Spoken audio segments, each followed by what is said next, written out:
ज्या पद्धतीने टीईटीचा पेपर फुटला, नीटचा पेपर फुटला, आता एमपीएससी ची परीक्षा सुद्धा ऑनलाईन घेण्याचा मानस आहे। या सगळ्या गोष्टींच्या विरोधात काल संभाजीनगरमध्ये विद्यार्थी कृती समितीच्या वतीने आक्रोश मोर्चा काढण्यात आला।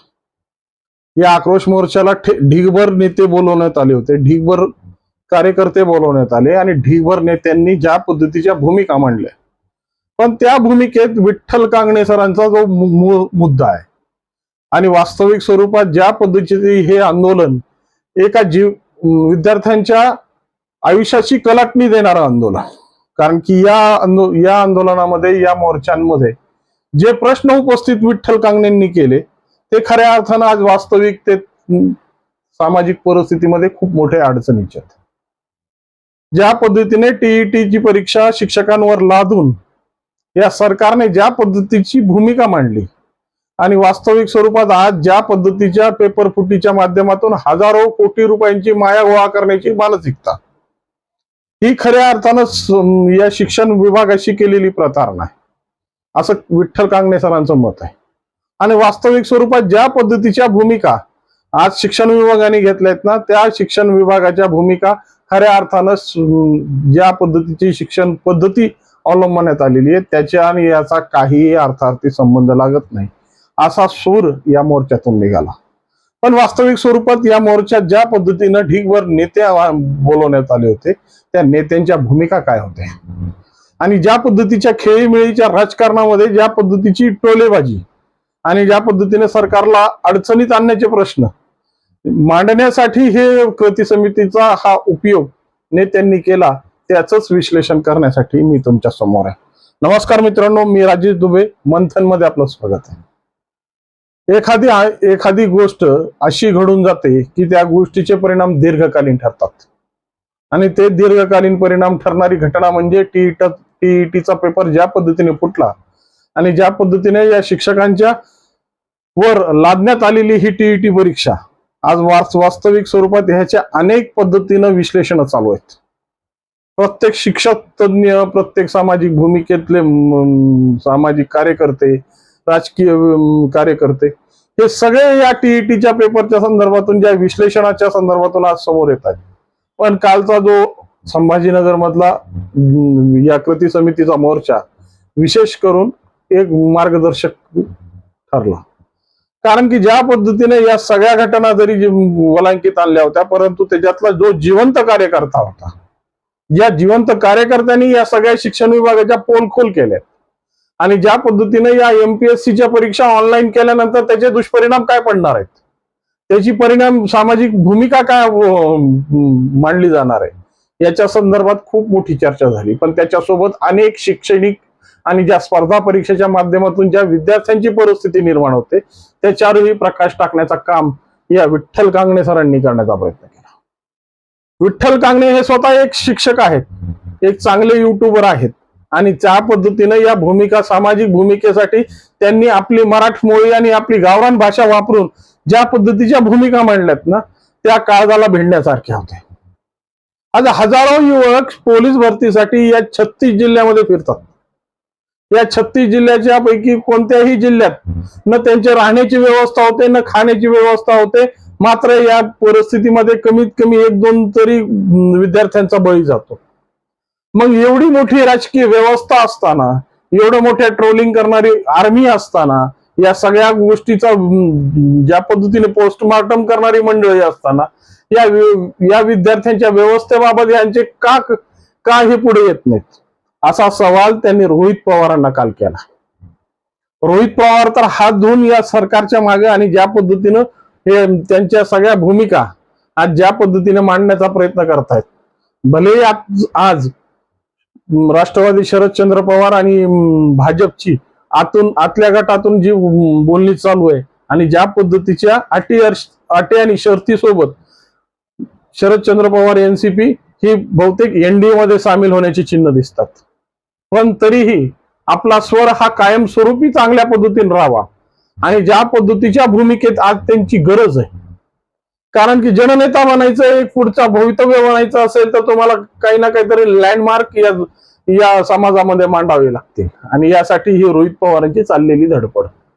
परंतु ज्या पद्धतीनं विठ्ठल कांगणे सरांनी जी काही भूमिका मांडली, खऱ्या अर्थाने ही भूमिकेचे उत्तर रोहित पवारांकडे होते का? कारण की ज्या परिस्थितीत आज खऱ्या अर्थानं शैक्षणिक परिस्थितीमध्ये, स्पर्धात्मक परीक्षेमध्ये ज्या पद्धतीने विद्यार्थी अडकलाय, ज्या पद्धतीने या विद्यार्थ्याची हेळसांड होते, जिल्ह्यानं जिल्हे या परीक्षा देण्यासाठी हे विद्यार्थी आपली कसरत करतात, पण त्या जिल्ह्यात गेल्यानंतर, कोणत्याही परिस्थितीमध्ये गेल्यानंतर त्यांची जी हाल आणि अपेष्टा होतात ना, त्या हाल अपेष्टा या विठ्ठल कांगणेंनी आपल्या भाषणातून मांडल्या. वास्तविक स्वरूपात आज ज्या पद्धतीने विरोधी पक्ष किंवा सत्ताधारी पक्ष हे दोन्ही पक्षाचे जाळे प्रत्येक जिल्ह्याच्या भूमिकेत आहेत. मोठी मोठी कार्यालय आहेत, मोठमोठ्या पद्धतीचे यांचे पदाधिकारी तिथं आलिशान पद्धतीने आपली परिस्थिती मांडतात. पण जेव्हा सामाजिक भूमिका मांडायची, जेव्हा या विद्यार्थ्यांकडे लक्ष द्यायचं किंवा या विद्यार्थ्यांच्या सुविधा उपलब्ध करायच्या, तेव्हा मात्र यांच्या अंगावर काटा यायला लागतो. वास्तविक स्वरूपात आतापर्यंत तुम्ही ज्या पद्धतीने बघितलं तरी आजपर्यंत ज्या या स्पर्धा परीक्षा असतील, पोलीस भरती असतील, तलाठ्यांच्या परीक्षा असतील, ज्या काही परीक्षा आहेत, त्या परीक्षेला जाणाऱ्या विद्यार्थ्यांची परिस्थिती काय होते आपण आपल्या उघड्या डोळ्यांनी बघतो. गेल्या वर्षी ज्या पद्धतीनं या पोलीस भरतीमध्ये जी अवस्था त्या विद्यार्थ्यांची झाली आणि त्यांना त्या अवस्थेमुळे काही विद्यार्थ्यांचा बळीही गेला. पण ही सामाजिक बांधिलकी मांडणारे, सामाजिक विचार मांडणारे, सामाजिक प्रश्न मांडण्यासाठी पुढे येणारे लोक मात्र या प्रश्नात कधीच पुढे येत नाहीत. सगळ्यात मोठी खंत आहे आणि आज ती खंत विठ्ठल कांगणेंनी मांडून दाखवली. खऱ्या अर्थानं हा शैक्षणिक विकासासाठी घेतलेला वसा आणि ज्या पद्धतीने या स्पर्धा परीक्षेच्या माध्यमातून एक नवीन भूमिका दाखवणारा हा शिक्षक ज्या परिस्थितीत ही सगळी भूमिका मांडतोय, ती मांडणारी भूमिका समाजाला पसणारी आहे, रुचणारी आहे, पण कार्यकर्त्यांना परवडणारी आहेत का नाही हे सगळ्यात मोठा प्रश्न. कारण की आता ज्या पद्धतीने या पोलीस भरतीसाठी किंवा या स्पर्धा परीक्षेसाठी ज्या विद्यार्थ्यांचा जो समूह येतो, ज्या पद्धतीची भूमिका येते, तितक्यांसाठी लागणारी रसद मग गोळा करायची कुठून? आणि हे स्वतःच्या खिशाला झळ लावून तर करणार नाही. मग रोहित पवारांच्या पोर्टामध्ये जे बॉल कंगणे सरांनी टाकला, तो कंगणे सरांनी टाकलेला बॉल रोहित पवार कितपर्यंत पेलू शकतील किंवा त्या बॉलला कशा पद्धतीने बाकीच्या यांच्या मतलबाच्या कार्यक्रम असले, यांच्या परिस्थिती असल्या, यांना पोचणारी व्यवस्था असली की त्याला जे पाहिजे ते पुरवण्याची तयारी असते. मग संख्या किती असो, संख्येचा विचार यांनी कधीच केलेला नाहीये, पण यांना ते पचणारं असावं, त्यांना रुचणारं असावं, त्यांच्या परिस्थितीला घडवणारं असावं, तेव्हा यांचे खिसे मोकळे व्हायला सुरुवात होतात. परंतु वास्तविक स्वरूपात ज्या पद्धतीने या विद्यार्थ्यांची दुर्दशा आणि जी दुरावस्था होते ना, त्याला मात्र यांच्याकडे बघण्याची दृष्टिकोन यांच्याकडे कधीही नाही.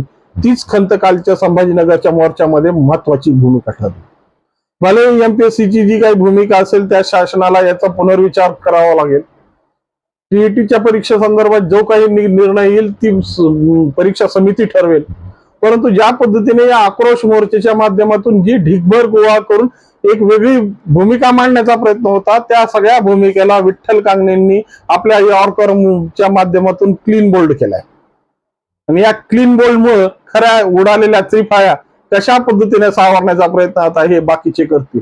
कारण की बाकीचे भाट आणि स्तुतीपाठक ज्या पद्धतीने जमा झाले होते आणि ज्या पद्धतीचा उदो करण्यासाठी यांचा प्रयत्न सुरू होता, खऱ्या अर्थाने या भाटांची आणि या स्तुतीपाठकांची वास्तविक समाजामध्ये काही गरज नाही. कारण की त्यांना आपल्या उदरनिर्वाह भागवण्यासाठी आपल्या परिस्थित्या मांडणं गरजेचं आहे. त्यांना सामाजिक परिस्थितीमध्ये जगण्यासाठी एक नवीन शस्त्र हुडकण्याची गरज आहे आणि ते शस्त्र त्यांना आयत्त मिळेल असं वाटलं होतं. पण विठ्ठल कांगणेंनी जे यॉर्कर टाकल्या, ज्या गुगल्या टाकल्या, त्या गुगल्यांसमोर यांच्या त्रिफाळ्या उडून ज्या पद्धतीने अभिजित दिपके या कार्यक्रमाला आलाच नाही आणि आला नाही, ज्या पद्धतीने अभिजित दिपकेवर ज्या पद्धतीच्या भूमिका मांडल्या, त्या खऱ्या अर्थानं विठ्ठल कांगणे सर तुमचं खूप खूप अभिनंदन. तुम्ही अंजन घालण्याचं काम केलंय आणि हे अंजन खूप दिवस डोळे मिटू देणार नाही. यांना या पद्धतीची जी आयती भूमिका लाटण्याची जी सवय लागली ना, त्याला मिळालेलं हे सगळ्यात चांगलं उत्तर आणि सगळ्यात चांगलं व्यापक होतं. जाता जाता त्यांनी एक खूप खतरनाक टोला मारला. माझं कोणी काही वाकडं करू शकत नाही. आणि खऱ्या अर्थानं ज्या पद्धतीने त्यांची भूमिका मांडली की माझ्याकडे एक फॉर्च्युनर आहे, बायकोच्या नावाने थार आहे, आणि पुन्हा बायकोला एक पंच आहे. हे सगळं मी IIT आणि GST भरून मी माझ्या पद्धतीने जगतो. म्हणजे जेव्हा तुम्ही स्वच्छ आणि चांगल्या चरित्राचे राहतात ना, व्हाईट कलर म्हणून जगता ना, तेव्हा तुम्हाला कसल्याही परिस्थितीची अडचण नसते. अडचण कुणाला असते? जे काळे धंदे करतात, आपला बुडवा बुडवीचा प्रकार करतात आणि या बुडवा बुडवीच्या प्रकरणामध्ये येऊन पुन्हा शहाणपणा शिकवण्याचा प्रयत्न केला जातो ना, त्यांना ही अडचण आहे. पण कांगणे सरांनी दिलेला हा टोला खूप मार्मिक होता आणि सामाजिक परिस्थितीमध्ये खऱ्या अर्थानं माणसानं कसं राहावं याचं सगळ्यात उत्तम उदाहरण म्हणून कांगणे सरांनी जी भूमिका मांडली ती निश्चित सामाजिक पटलावर वाखाणण्याजोगी होती. हे शब्द आपण मांडून आपल्याला याबद्दल काय वाटतं आणि या भूमिका खऱ्या अर्थानं या विद्यार्थ्यांच्या भवितव्यासाठी कशा असतील याबद्दल आपल्या मनात काही प्रश्न असतील किंवा काही विचार असतील तर निश्चितपणे कॉमेंटच्या माध्यमातून कळवा. आणि व्हिडिओ आवडला असेल तर लाईक, शेअर आणि सबस्क्राईब करायला विसरू नका. नमस्कार.